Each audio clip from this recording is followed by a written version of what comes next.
The Opinion with Michael J. So today we discuss a different perspective with two American economists, well-known American economists, one by the name of Richard Wolff and the other one by the name of Michael Hudson. And another channel I follow, Danny's providing this format for us here today. And I don't always agree with that channel, but it does provide different insights. And from varying different insights, we form perspectives. So what I'd also like to emphasize here with this video is that this perspective that we're going to formulate today also illuminates the Alberta separatist movement as not being in the best interests of Albertans, because there is no advantage to the people of Alberta by separating. And I'll state this again. There is no advantage to the people of Alberta by separating or aligning as the 51st state of the United States. 51st state or independence will be a backwards movement for Alberta. Full stop. That's where I'm stating here now. And what we're going to show is that Trump's tariffs and how damaging they are to the USA and the world. And I'm going to swing back. This is for an international audience, but I'm going to swing back to Alberta and Canada because, from my point of view right now, conservatives / Republicans of the U.S. are the same breed of people. It's just the same ideology from one to the other right now. And very similar in how it operates with a guy like Viktor Orban of Hungary. The similarities, the parallels are all there. You just have to see the signs. It's there. But you just got to look up. So what we're talking about here now is the U.S. dollar. The headline is, the U.S. dollar is dead. China just destroyed America's empire, with Michael Hudson. But the real essence of what's going on here is what the two economists will reveal to you is how this U.S. economic war that's been initiated by Donald Trump and being fueled by Donald Trump in very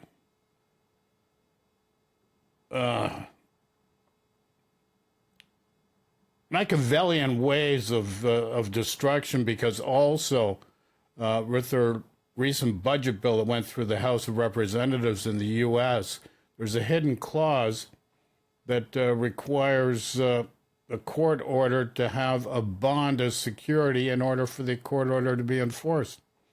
And this is a serious, serious matter that this bill does not go through just on that basis alone, because then you're going the way of Hungary. That's just the way it is. It's a fascist movement in disguise with the bill that's trying to be put through in the American public. And what is more astonishing is the fact that the Democrats are not standing up and voicing their concerns without reservation. Like a friggin' mouse in a church squeaks louder than the Democrats right now.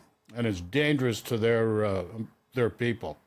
So these politicians got to start standing up for the people in what's best interest of the people. Simple as that, full stop. So here we go. Let's get into this video. Questions, comments, please throw in the comment section.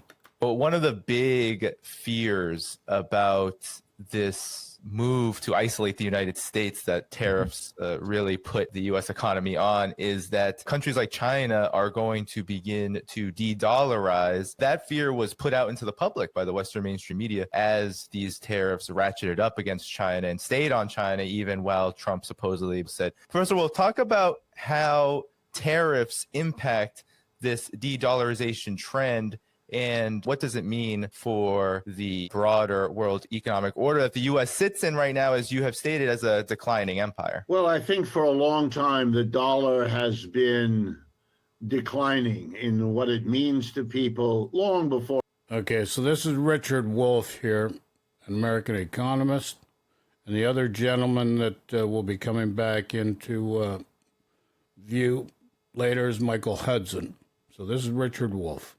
Mr. Trump, either his first or his second tour in the White House. The dollar is part of the arrangements made at the end of World War II in Bretton Woods, New Hampshire. It was the organization in those meetings up there in that hotel at the end of World War II. It was the architecture of the global economy that was being constructed by the victorious powers, the United States, Britain, France, and so on. And since all of the others were destroyed economically, if not militarily, it was the dollar that became the dominant new currency. Very simply, it replaced the British pound sterling, which had been the world currency, or as close to that as you could be in those days. Because of the British Empire, it became the dominant currency. And when the British Empire gave way to the American, which was done by the World Wars I and II, the British disappear as a world power and the Americans take their place, so did the dollar. But this was a bizarre circumstance. Germany, Japan would begin immediately to try to rebuild what had been destroyed in World War II. And by the 1960s and 70s, 20 years later, they had done it. And other countries began to follow suit. Now, the empires of those countries were gone, so they couldn't do it as quickly. France never could come back. Belgium never could. Britain never could. But the United States kind of took off and became the dominant player, and with it, the dollar. But as other countries rose up, they had to compete with the United States as the dominant player.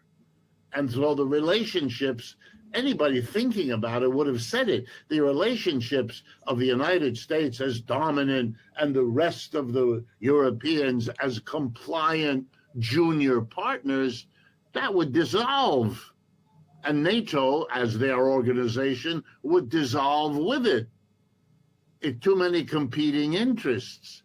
And that was before it was clear that the one country that could really come back from the devastation of World War II was China, which had not been expected.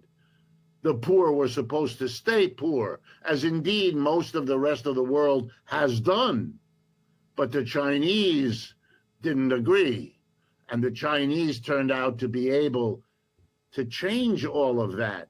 Well, once you do that, and once you have it, not only the Chinese doing it for themselves, but being so carefully and successfully able to create an alliance, the BRICS, that is durable and growing and deepening the connections among them, well then, wow, you are watching a process in which all the conditions for a decline of the dollar are present.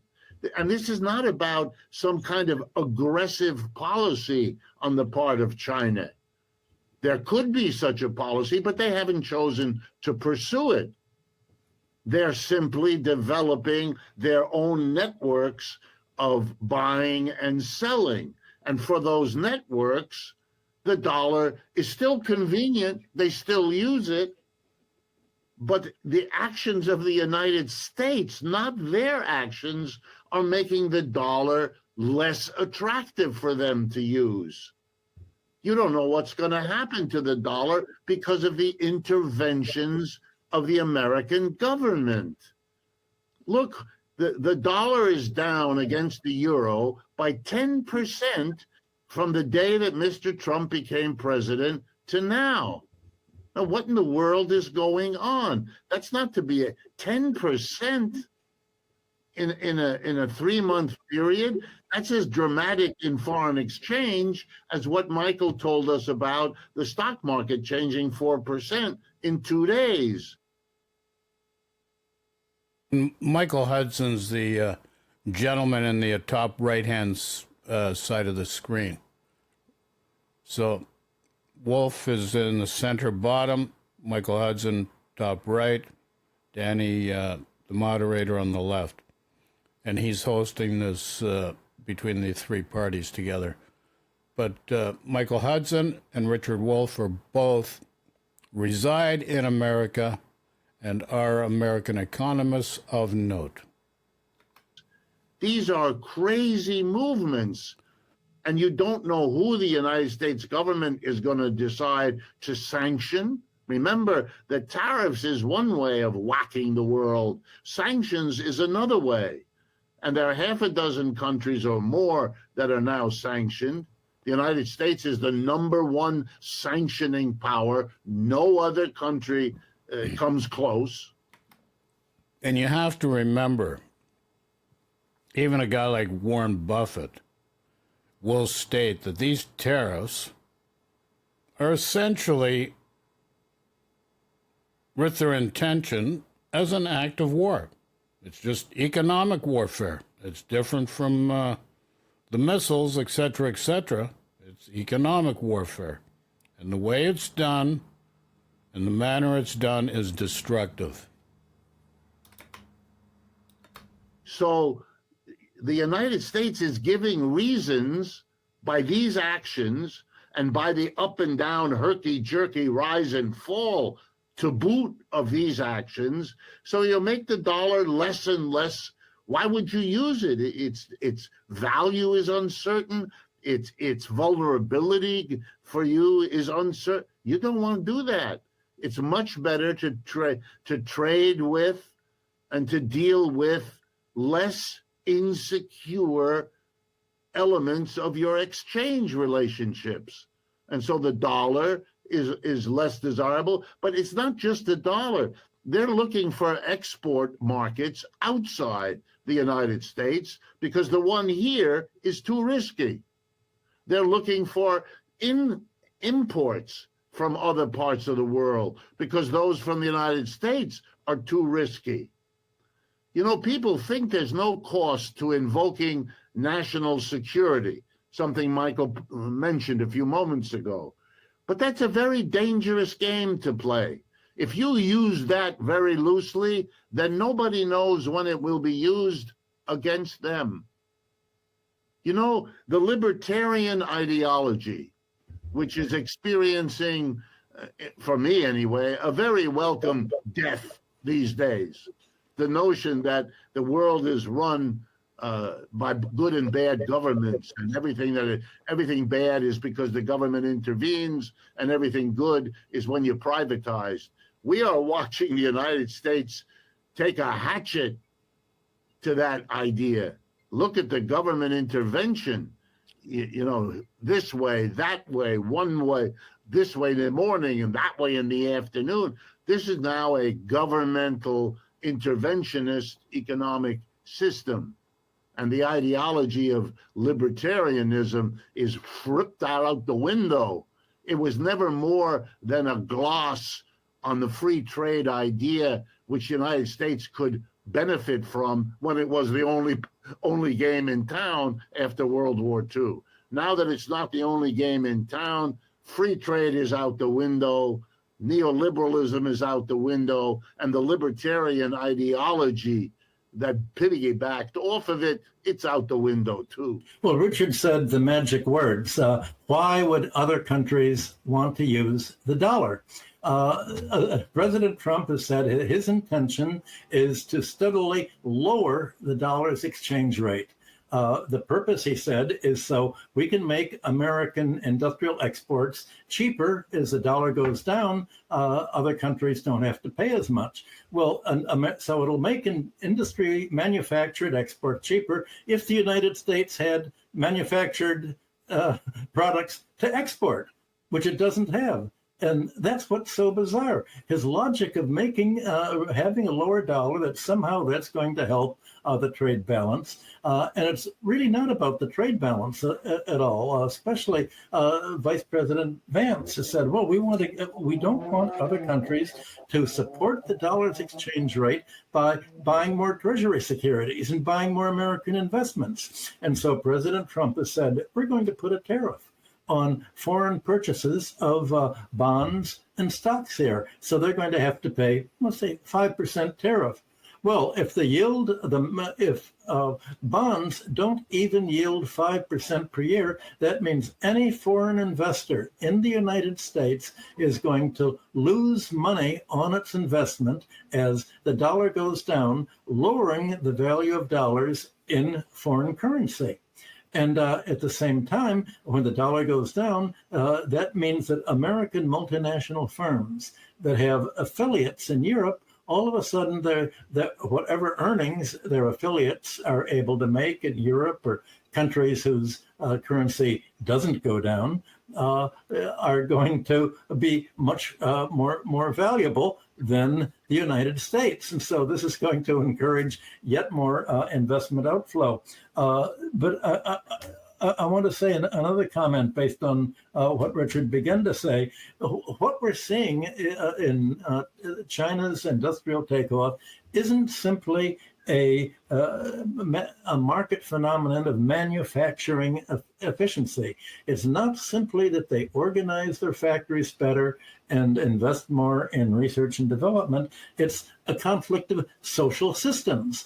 What makes China so much more competitive than the West is it's a socialist economy where the government picks up a lot of the costs of education, of communication, transportation in its high-speed railroads that are actually run at a loss so that it can provide railway transport less expensively. Richard before mentioned the GDPs of China versus the G7. Well, the GDPs of the G7 include all of these costs of privatized natural monopolies that have been taken out of the hands of government, all the economic rents that they're making, all the high prices and monopoly rents they're making is counted as GDP. China doesn't do that because China provides these basic services, communications, transportation, healthcare, education, at a subsidized rate. Their GDP doesn't include this increase in. To further emphasize what Michael's stating here is that the America, by privatizing healthcare and privatizing most other services, actually creates a less good for the people because of the costs. And that's where China has created the advantage, because how they invest in healthcare, transportation, and other supports for the public population that actually creates an advantage. The privatization of public health and other services creates a disadvantage. And this is the issue with America and the conservative Republican ideology.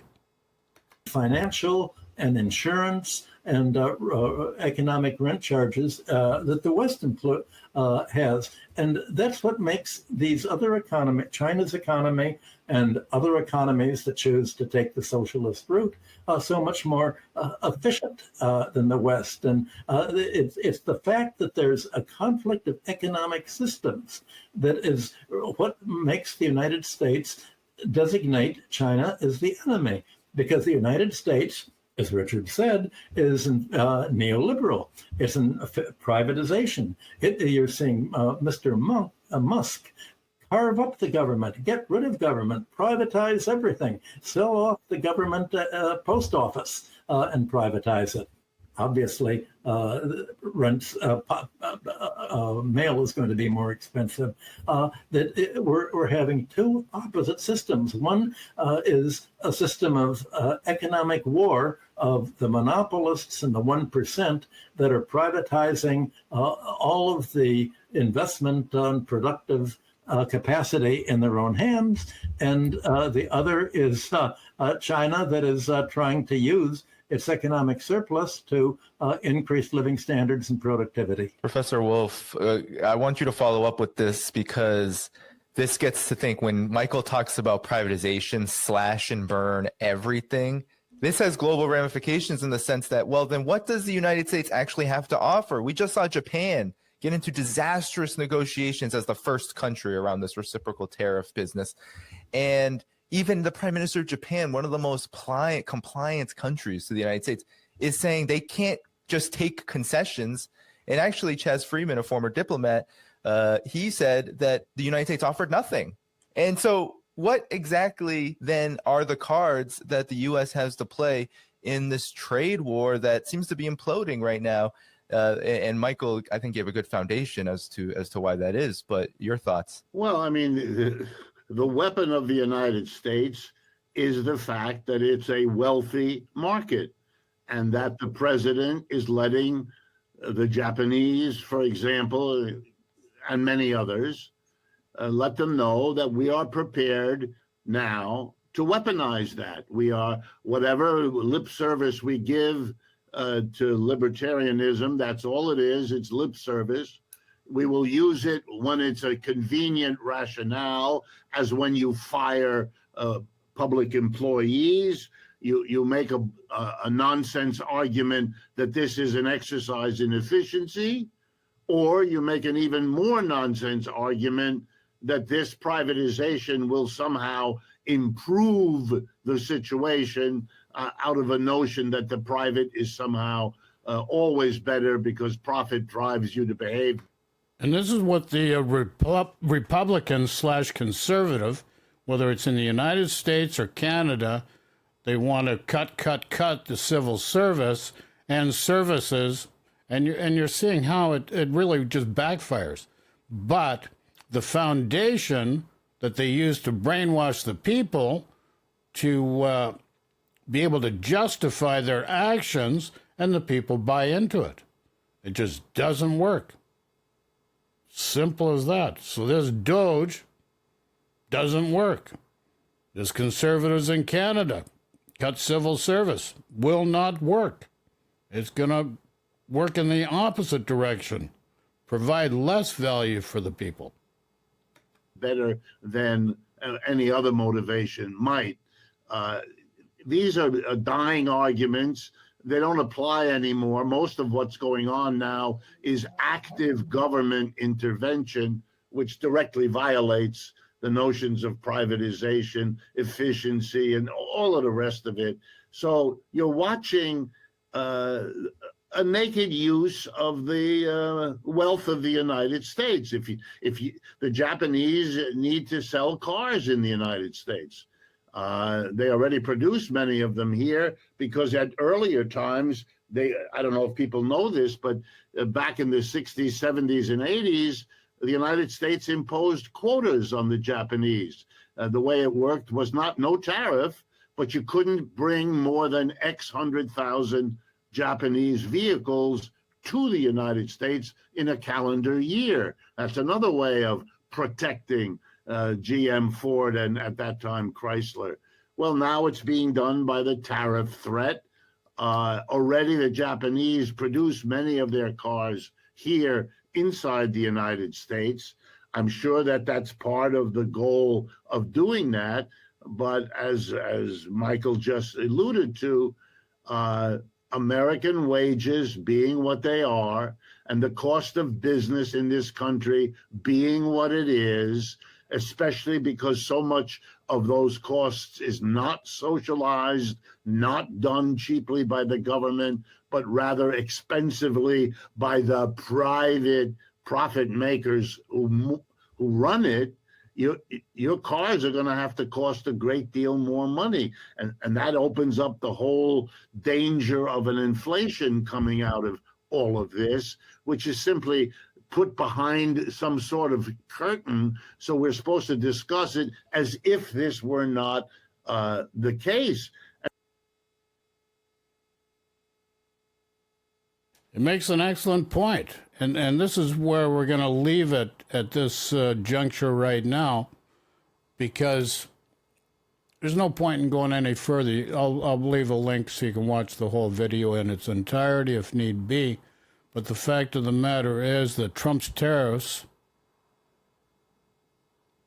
are just damaging to the USA and the world, and it's just a waste of time for everybody. But in Canada, it's a wake-up call to do things differently and understand that the Republican in the U.S., the conservative base in the United States are basically the same ideology, and that does not work and will not work, and you're seeing it because how it's incorporated and working in the United States, it's just not working. It's not working at all.